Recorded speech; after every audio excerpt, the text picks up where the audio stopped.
Você é um sofista. É muito comum você ver, você escutar pessoas chamando outras pessoas de sofistas como se fosse uma coisa negativa. E de fato, na Grécia Antiga, Platão e também Aristóteles construíram uma visão negativa dos sofistas, como se os sofistas fossem mentirosos, enganadores.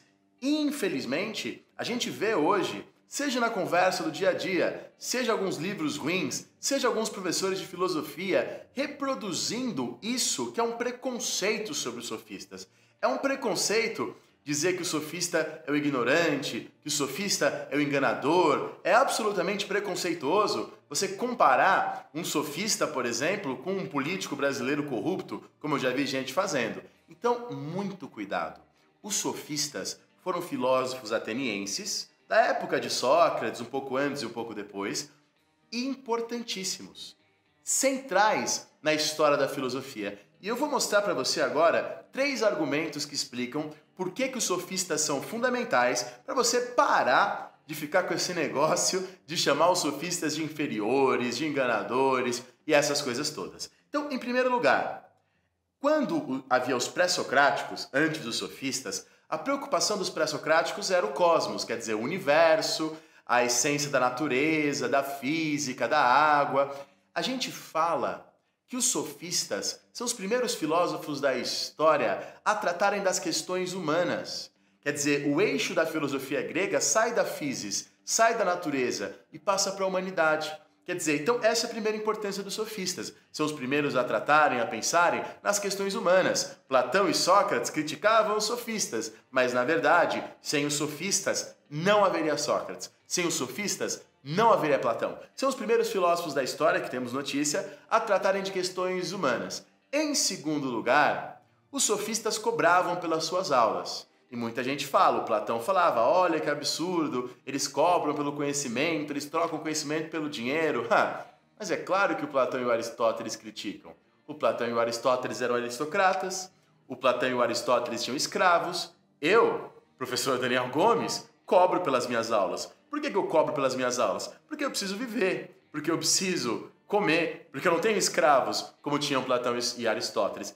Então, a gente tem que tomar cuidado com essa coisa do Platão e do Aristóteles de criticar os sofistas, de cobrar pelas suas aulas. E mais, quando os sofistas cobram pelas suas aulas, eles dão aula de filosofia para qualquer um que pague.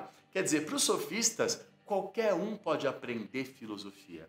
Aprender filosofia não depende de você ser nobre. Qualquer um, desde que pague, pode aprender filosofia. Então, quer dizer, a ideia de educação, a ideia de que a virtude não depende da nobreza, mas depende do aprendizado, é uma ideia sofista. E olha que ideia importante. Então, a primeira questão, são os primeiros a se preocuparem com a humanidade. A segunda questão, são os primeiros a cobrarem pelas suas aulas e, portanto, a acharem que qualquer um pode aprender filosofia. E, em último lugar, são os primeiros homens da história a falar uma coisa que a maioria de vocês hoje concorda, que a justiça é relativa, que a verdade é relativa. A maioria de vocês acredita que não existe uma verdade absoluta, que não existe uma justiça absoluta, que essas coisas variam conforme a época, conforme a situação. São os primeiros relativistas da história. E essa é uma visão forte hoje, é uma visão importante hoje. Quando o grande sofista, o principal sofista, Protágoras de Abdera, disse que o homem é a medida de todas as coisas, o princípio do homo mensura, o que o Protágoras quis dizer com isso? Ele quis dizer que o homem cria suas verdades, o homem cria sua justiça, o homem é a medida de todas as coisas.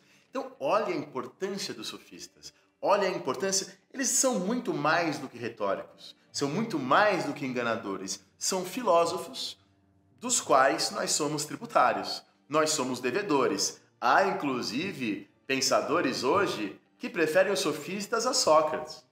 Muitos hoje estão mais ao lado dos sofistas do que de Sócrates e Platão. Muitos hoje acreditam que numa sociedade democrática, a filosofia que se produz é muito mais sofista do que platônica, já que não temos escravos, já que acreditamos que as coisas são relativas. Eu quero que você pense um pouco sobre essas questões. Aliás, última coisa que eu quero deixar em aberto para vocês, há quem diga que Sócrates era um sofista. Só que era um sofista que não cobrava pelos seus ensinamentos, um sofista diferente. Há quem diga que essa ideia de que Sócrates rompeu com sofistas é uma ideia platônico-aristotélica, mas que Sócrates deve ter sido um sofista. Será? Deixo para vocês pensarem. Muito obrigado, um grande abraço e até a próxima. Se liga!